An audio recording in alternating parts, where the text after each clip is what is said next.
बूढ़ी औरत ने क्यों ली बच्चे की जान। चंदनपुर गांव में जमुना नाम की एक बूढ़ी औरत रहती थी। उसका एक इकलौता बेटा था जो कोई भी काम नहीं करता था। वह रोज समझाती थी कि उसे कोई काम करना चाहिए। बेटे ने कहा कि वह शहर जाकर काम करना चाहता है और उसके लिए कुछ रुपए चाहिए। यह सुनकर जमुना ने उसे अपने सारे गहने दे दिए। बेटा, माँ, मैं शहर जाकर चिट्ठी लिखता रहूँगा और हर महीने रुपए भी भेजा करूँगा। जमुना, बेटा तू अपना ख्याल रखना। बेटे के जाने के बाद जमुना अकेली रहने लगी। शहर जाकर बेटे ने ना तो माँ की सुध ली और ना ही कोई रुपए भेजे। उसे रोज के खर्चे के लिए भी परेशानी होने लगी। एक दिन वह हाथ में पोटली लिए कहीं जा रही थी। तभी एक पड़ोसी जमुना से कहता है, काकी कहाँ जा रही हो? जमुना आगे की ओर संकेत करके निकल जाती है। एक सप्ताह में 3 से 4 दिन बाहर जाने लगी और काफ़ी रात होने के बाद ही घर लौटती थी। उसकी पड़ोसन सुगंधा सब कुछ बड़े ध्यान से देख रही थी। सुगंधा रात को खिड़की से जमुना को अपने घर जाते देखा। उसने अपने पति से कहा, अजी सुनते हो, जमुना काकी इस उम्र में कहाँ जाती हैं? देखो तो इतनी रात को अंधेरे में वापस आई हैं। सुगंधा का पति, अरे तुम्हें क्या है, जाने दो जहाँ भी जाती हैं। बेटा तो शहर जाकर माँ को भूल ही गया। काकी के सारे गहने और पैसे भी अपने साथ ले गया। सुगंधा, देखो तो इतनी रात को वापस लौटी हैं। मुझे तो कुछ ठीक नहीं लग रहा। सुगंधा का पति, मेरे पास इतना फालतू समय नहीं है जो मैं यह सब पता करूं। मुझे वैसे भी बहुत काम है और तुम भी क्या आधी रात को काकी काकी कर रही हो। अब तुम खुद भी आराम करो और मुझे भी करने दो। सुगंधा, आप भी ना इन बातों पर तो कभी ध्यान ही नहीं देते। सुबह काकी सुगंधा का दरवाज़ा खटखटाती हैं। सुगंधा बिस्तर से, अरे कौन है इतनी सुबह सुबह, चैन से सोने में भी नहीं देते।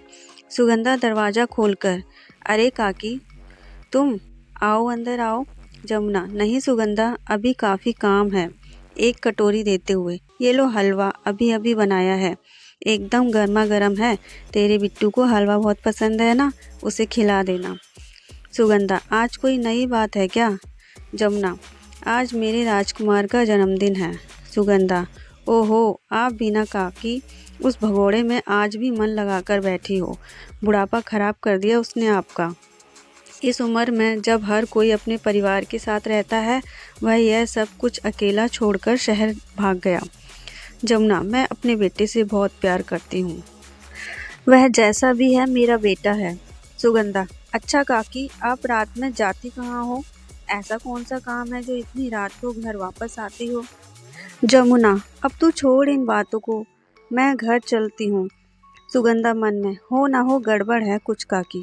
थोड़ी देर के बाद बिट्टू की तबीयत खराब हो गई। वह उल्टियाँ करने लगा। सुगंधा का पति, अरे तुमने इसे क्या खिला दिया? बेचारा तब से उल्टी किए जा रहा है। सुगंधा, मैंने तो इसे अभी कुछ खाने को भी नहीं दिया। काकी सुबह हलवा दे गई थी, बस वही खाने को दिया था। बिट्टू, पापा, माँ, मैं मर रहा हूँ। सुगंधा, नहीं बेटा, ऐसा नहीं बोलते। सुगंधा के पति, चलो इसे डॉक्टर के पास लेकर चलते हैं। सुगंधा, सुबह तो अच्छा खासा था, पता नहीं किसकी नज़र लग गई। जाइए जल्दी से डॉक्टर के पास लेकर जाइए, नहीं तो इसके शरीर में पानी की कमी हो जाएगी। तभी सुगंधा की पड़ोसन वहाँ आती है। अरे सुगंधा, सुना है बिट्टू की तबीयत खराब हो गई है। सुगंधा, हाँ, पर अब आराम है, दवाई लेकर सो रहा है, पता नहीं क्या हो गया उसे। सुगंधा की पड़ोसन, हो जाता है ऐसा कभी कभी। सुन, रास्ते में जमुना काकी को देखा था, वह इतनी जल्दी में थी कि कुछ बोली ही नहीं। सुगंधा, हाँ, पता नहीं कहाँ जाती हैं, आधी रात को घर वापस आती हैं। सुगंधा की पड़ोसन, मुझे तो दाल में कुछ काला लगता है। सुगंधा, क्या मतलब? मैं कुछ समझी नहीं। सुगंधा की पड़ोसन, मुझे लगता है कि यह काकी कोई तांत्रिक पूजा कर रही हैं। आधी रात को हमारी तो बाहर जाने को हिम्मत ही नहीं होती और यह बुढ़ापे में देखो। परसों रात को तो काले कपड़े पहने पोटली लिए आ रही थी। मैंने पूछा तो गुस्से में लग रही थी। पक्का यह बुढ़िया कोई जादू टोना कर रही है, तुम ध्यान रखना।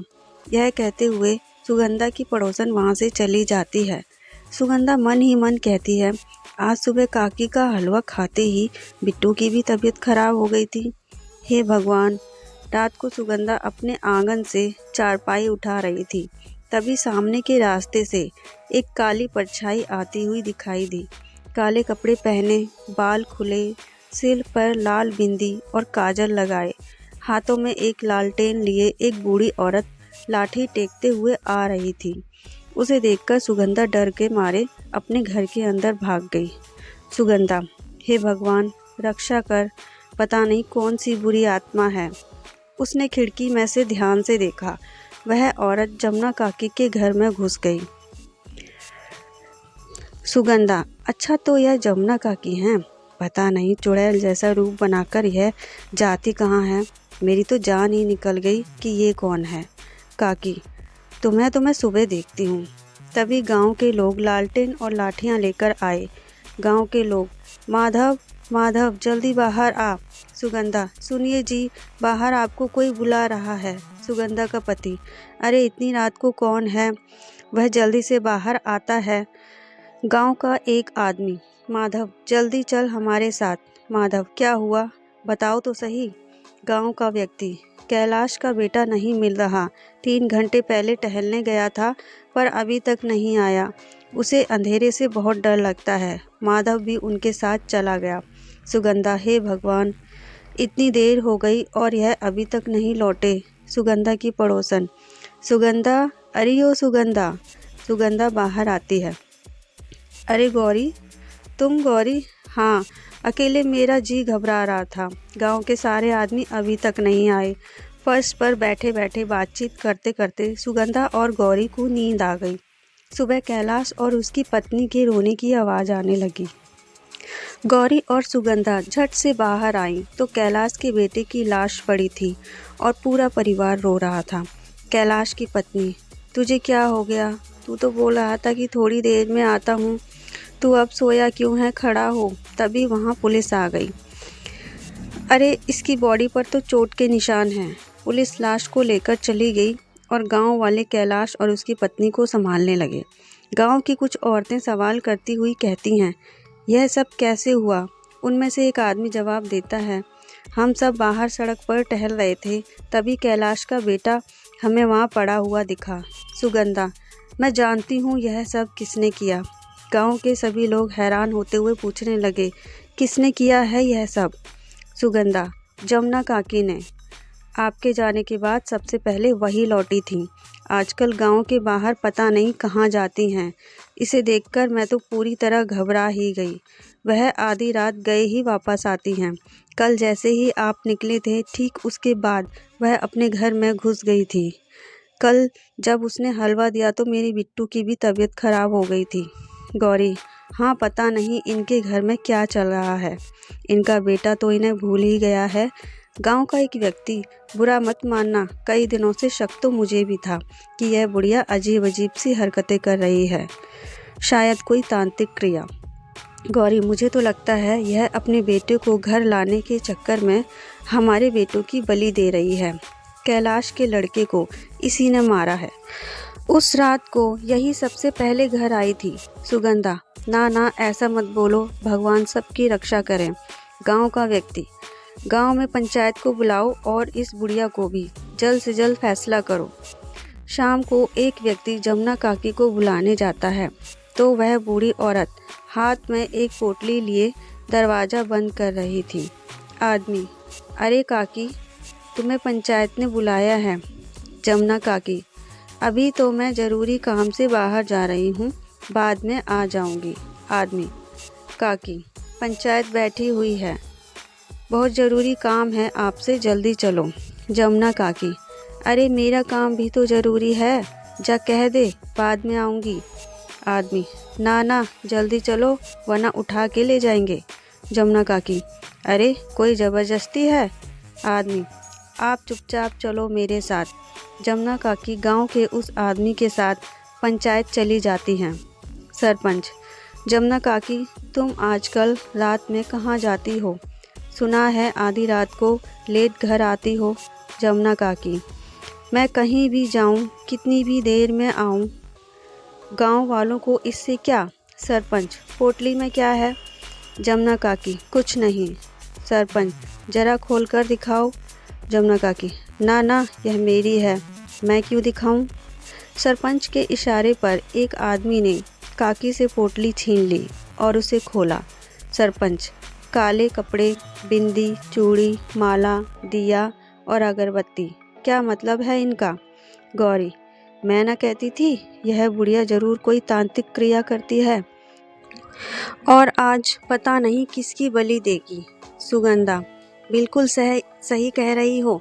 कल रात चुड़ैल के भेष में आई थी, मैं तो डर ही गई थी, पहचान ही नहीं पाई कि यह काकी थी। सरपंच। काकी, क्या तू यह सही कर रही है? गांव का एक व्यक्ति कहता है इसी ने मारा है कैलाश के बेटे को। मुखिया जी, इसे तो सीधा पुलिस के हवाले कर दो। सरपंच। काकी, क्या तुम्हें अपनी सफाई में कुछ कहना है या ये जो कह रहे हैं वह सच है? यहाँ तुम्हारे रहने के तौर तरीकों से गांव वालों की बात सच लग रही है। जमुना काकी। मैं क्या बताऊं, मुझे देर हो रही है, मैं जा रही हूँ। जमुना काकी जब वहाँ से जाने लगी तो सरपंच ने एक आदमी को काकी को रोकने का इशारा किया। वह एक आदमी काकी का रास्ता रोककर खड़ा हो गया। गांव का आदमी। मैं तो कहता हूँ इस बुढ़िया को ऐसा सबक सिखाओ कि इसका पूरा जादू टोना निकल जाए। कहते हुए उसने एक कंकड़ उठाकर बुढ़िया के ऊपर फेंक दिया। गौरी। इसे गांव से धक्के मारकर बाहर निकाल दो। आदमी काकी का हाथ पकड़कर उन्हें जबरदस्ती खींचने लगा और वह गिर गईं। तभी काले कपड़े पहने, बाल खोले 4 बूढ़ी औरतें भागती हुई आईं। और औरतें, तुम्हें शर्म नहीं आती उनके साथ ऐसा करते हुए? गांव के लोग।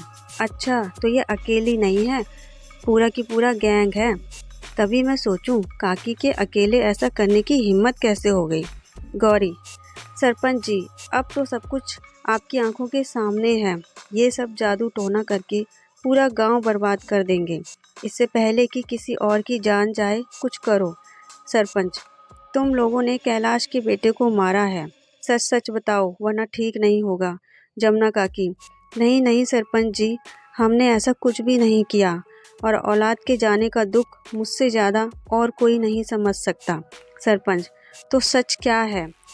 तुम यह जादू टोना किस लिए करती हो? जमुना काकी। यह सब औरतें दूसरे गांव की हैं, हम सब जादू टोना नहीं करते, घर चलाने के लिए काम करते हैं ताकि इस उम्र में किसी के आगे हाथ ना फैलाना पड़े। गौरी। ऐसा कौन सा काम करती हो? जमुना काकी। बुढ़ापे में कौन काम देता है, इसलिए हम सभी रुदाली, मतलब किसी दूसरे की मौत पर मातम मनाने वाली बन गए। अमीर लोगों के पास अपनों के मरने पर रोने का समय नहीं होता, जग दिखाई के लिए वे रुदाली बुला लेते हैं। हम सब वहाँ जाकर मातम मनाते हैं, लाश के आगे दिया बाती करके खूब रोती हैं। किसी और की मौत पर रोने के लिए काले कपड़े पहनने की हमारी मजबूरी है। मनुष्य काम है तो छुप छुप कर रहे हैं ताकि किसी और को पता ना चले। जमुना काकी। वहाँ जाकर हम अपने हालातों को याद कर लेते हैं और रोना अपने आप आ जाता है। मातम आधी आधी रात तक चलता है और बदले में रोने के लिए कुछ पैसे मिल जाते हैं, उसी से हम अपना घर चला रहे हैं। वापस लौटते हुए देर हो जाती है तो उन्हीं कपड़ों में सबसे छिपती हुई आती हूँ। अगर आपको लगता है कि यह गलत काम है तो आप जो सज़ा देना चाहते हो दे सकते हो। सुगंधा। फिर कैलाश के बेटों को किसने मारा? सरपंच। पता नहीं क्या हो रहा है। तभी वहाँ कुछ पुलिस वाले आए। पुलिसकर्मी।